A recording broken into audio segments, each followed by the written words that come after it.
Later tonight, President Bush is due to announce his new strategy for Iraq, and he's likely to announce a surge of extra troops in a bid to dampen the insurgency in the country. So what would the implications be for British policy? One Labour MP asked the Prime Minister about his Iraq strategy at PMQs. Will my right honourable friend make a statement to the House on whether we will see a new and improved policy in Iraq? In respect of the British policy in Iraq, it remains as we've set it out in the weeks leading up to today. However, once the operation in Basra is properly concluded, then yes, I think it would be appropriate for me to report back to the House, and I would be very happy to do so. Well, that MP, Dawn Butler, joins me now. Dawn Butler, admirably succinct question. I should think the Speaker was very pleased. What lay behind it? What were you trying to get out of the Prime Minister? I think I asked two main points in my question. First, whether we are going to see a new and improved strategy, British strategy, in Iraq. And secondly, whether the Prime Minister will make a statement to the House, on the floor of the House, so that it will be a transparent system. And I think the Prime Minister's response was very interesting, because what he's actually intimated is that the situation in southern Iraq, in Basra, where our British troops are, is substantially different from the situation in Baghdad. So therefore, that says to me that our British policy should be different to that of the US policy. I mean, do you and your friends in the Labour Party in the Commons think you haven't really been kept informed or consulted enough?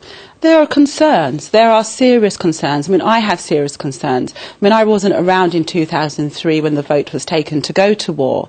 If I was around then, I would have probably voted against the war in Iraq. And I think there's been concerns as to whether we have our own British policy or whether we are following the US policy. So with President Bush making his statement in a few hours' time, our time, it's going to be interesting to see what our British policy would be, which I think the Prime Minister's indication today is that we will have a different British policy to that of the US. Do you think there should be, as it were, when a new policy is announced, there should be a fresh vote on it to endorse it?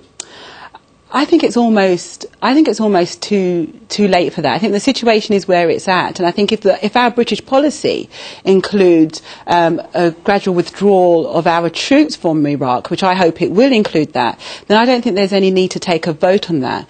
Suppose there was a need at some point for a British surge. Things start going wrong in Basra, and the Prime Minister says, well, we need to start sending more people back in. Then we'd have to have a full and open debate with the military, with everybody, with all the stakeholders, and then possibly a vote on that kind of issue. But I'm hoping that we won't be sending extra troops in.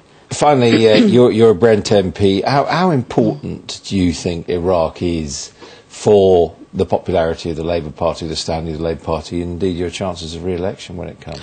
I think all our policies are important. I think our Middle East policy is extremely important. I also think that how the policy, how it's all portrayed, so how the media portrays what's happening in Iraq is very important. I mean, nobody likes to hear time and time again that there's been so many killings, so many attacks, so many bombings. What we want to see is some kind of stability in Iraq, in all of Iraq. And that means, although working with our allies and working with the US, it means that we do have to have our own policy, because I think that the British troops are the best in the world. And I think they've brought some stability to Basra, and they have helped with the reconstruction of Basra. But I think we need to have a British policy, and we need to have that policy clear and transparent.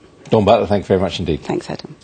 And that's about it. There's just time to tell you about a special programme which I'm hosting tomorrow to discuss what can be done to combat climate change. That's Green Britain.